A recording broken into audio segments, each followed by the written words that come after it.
Hello and welcome back to the Retail Podcast here at Shop Talk.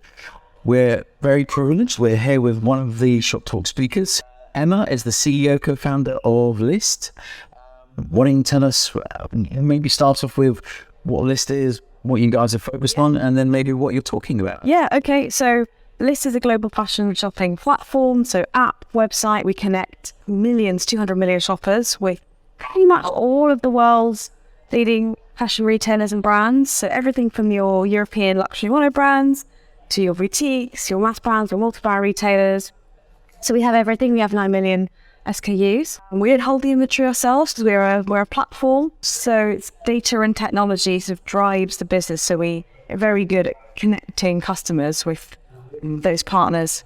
And then customers can shop all of that. How old is the business? How long have you been going? So we've been going for about 12 years. Okay. I'm not the co-founder, but I joined when we were tiny. So I joined 10 years ago. Sorry, someone's going to be upset back at base camp, but I've promoted you to co-founder. No, it's very kind about calling me a co-founder.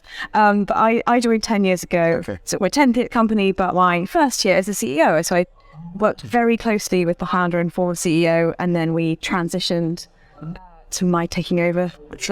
So just expand on that, because obviously you said you work with lots of whereabouts in the market is Lyst based? Is it millennials? Sweet, yeah. So actually, because we're doing this at such a great big scale, so 200 million, to most of Millennium and Gen Z. But actually, because what we do is we match audiences with the items that they want to buy. We actually segment across. So that's quite data rich then. Yeah, very data rich. 15 million data points a day. Wow. 15 million data points just from your own platform or from the world in like the online world? Yeah, on our platform. Wow. Okay. Yeah. And so in terms of coming to Shop Talk, traveling here today, what are you talking about tomorrow? So tomorrow I'm going to talk about how data is at the bedrock of our retail journey and how we're driving the next wave, the evolution of this through data transformation. Having said that, we're data in our DNA, or it has been. It's more about taking those like deep historical roots in data and technology and saying, what's next for us? Okay. How do you see the impact on data in terms of specifically around the new technologies or AI and everything that's coming in? How are you guys working with AI? I think it's so interesting. We've been working with AI for a long time anyway, but obviously this new wave is like something none of us have seen before. And I think lots of people it's quite amorphous. I think it's quite hard for people to get crisp about how this new world is going to be and how it's going to work for their businesses. For us, I see it in a couple of ways. At first is we're very big on search, right? So the idea at Lyst is that you're looking for a particular item, we've got an idea, I want, new sweater for autumn or whatever. We give a lot of context around that search, and I think AI can make that search much, much richer. So if you're thinking about, I never talked about gala dresses. Text search doesn't really know what that is. Yeah. But AI can actually make that data richer, so that if customers looking for a gala dress, actually AI is saying, think long, think high quality fabrics, think evening wear. So we use machine learning models. They are trained on all of our product catalog, with huge product catalog that we have. So we're doing recommended products. So if you look for something, then we'll show you recommendations that are similar to that, and it will include image search, but it will also include the other metadata this around. This is your secret sauce, right? Because this stuff must be quite difficult to do, but then once you've done it, you must have lots of different... Yeah, and the use cases. Yeah, so one of the world's things that we offer customers I think is really interesting is we merge products. So if there's a particular Gucci bag, say, that you love, we should have it from everywhere around the web that sells it. I mean, obviously, there's your sweatshirt. How you can tell just by looking. Well, I can't, actually. Maybe you would like a Gucci bag, you did. We have it from everywhere around the world that you... that sells it, but we can merge it into one product card. And you can see the image, and then you can see where it's sold, all the different prices, where it's being shipped from, and that just helps customer make a much better decision, much more fuller picture decision. So we're using data to do that, but that's all done through machine learning. And so bringing it back to all the folks who are not going to be able to be in the room tomorrow to see your talk, what's the big takeaways that you're going to leave the audience with? This will probably go out post your talk. Okay. So No spoilers. no spoilers, that big reveals. But what would be the big takeaways for you? I think the big takeaways are how to get really smart as an organization with data. And we have so much, we process so much, we actually have to put a lot of effort into how do you make good decisions, what's the right amount of data for the right thing you're doing next. Yeah. So partly some things on the organization front. What we're doing for customers, so the new changes, we've been redeveloping all of our recommendation algorithms, really breaking them down and saying, what is it that customers really want and how can we use the tech to really fuel a much better experience for them? Yeah.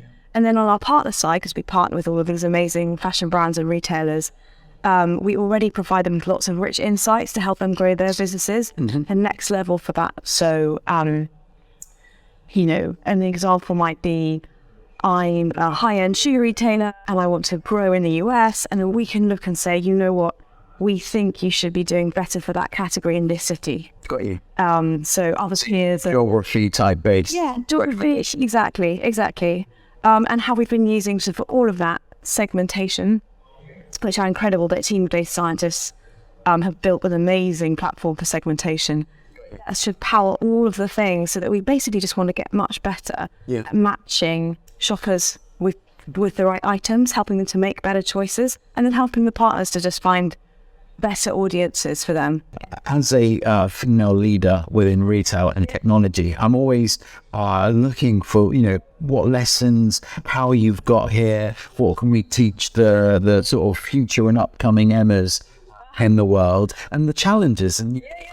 So I'm just curious, did you set out in life to say, one time I'm going to be whatever, I'm going to be a CEO founder? How did you get to this? How do I get here is a really good question. Also very flattered there's the next generation, because I still feel like I'm still growing and learning every day.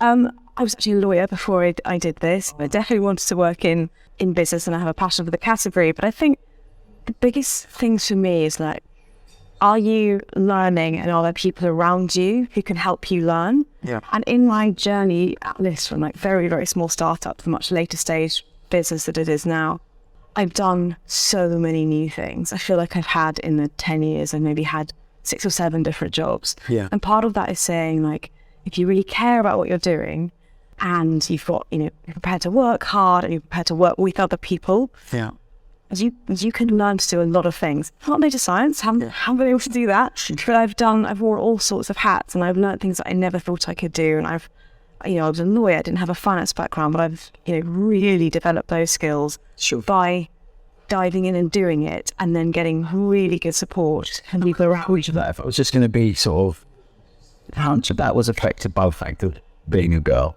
How much of that was that the psychology of girls don't do this, or they don't work in tech, or they can't work? I mean, I'm just curious, was there any of that when you were going? Oh, it's definitely. I think mostly for me though, when I say just try it and then you'll get there, that's definitely a learnt in hindsight thing. I think the not having the confidence to assume that you can do things. I sort of tried it anyway. And I wonder if it might be easier for men. I don't know that, I'm not a man. Yeah. I wonder if it might be easier to jump in with more of that confidence and say, well, I can do all of these things. Whereas I sort of feel I've proved it in hindsight. Yeah. But at the time it felt scarier, and there was a lot of doubt at every step of that journey. But then amazing realization when you can do it, when you've achieved things or learnt things and grown, to say, no, I can. So I think I may know the answer, but if you were able to go back to the younger you, and to help the younger you expedite the journey, with hindsight, because you said that's a really interesting point. There's so many things in hindsight that we know. What do you think would be the 2 or 3 things that you would land on saying the younger Emma Ian, that just do this and that will take years, months off your career path, the journey? I'd say, look, with attitude and aptitude, you can do a lot more than you might think you need experience for. Got you. So I would say, if you're prepared to work hard, if you're smart, just keep pushing through, because you'll get over those barriers faster. Yeah. And then I'd say, don't worry about getting small things wrong or looking stupid. Or for the years, I was much quieter in meetings than I was in the latter. In the last few years, because you know, I wanted to look smart if I had something to say. And then you realise that actually asking, I don't understand that, can you explain that to me? So often that opens up a better quality of conversation for everyone around the table. Yeah. So maybe it's about holding back. Maybe that's what I'm trying to say. It's like, don't hold back, because actually, even with a little bit of broken things or things not quite right, you actually move forward much faster. Yeah, I think that's a very, very good advice, and I'll probably heed that now. I don't think it's probably something that, irrespective of whatever age, you've always got that mental dialogue going on, holding you back, and it's like, oh, come on, you'll never have the right time. Where can people find more about Lyst? Where are you? Obviously, it's lyst.com. Yeah, Lyst.com, will download our app. So you get the richest experience on the app. LYST. LYST, that is right. Yeah. Very hip and young. Thank you. Thank you so much, Alex. Thanks for having me.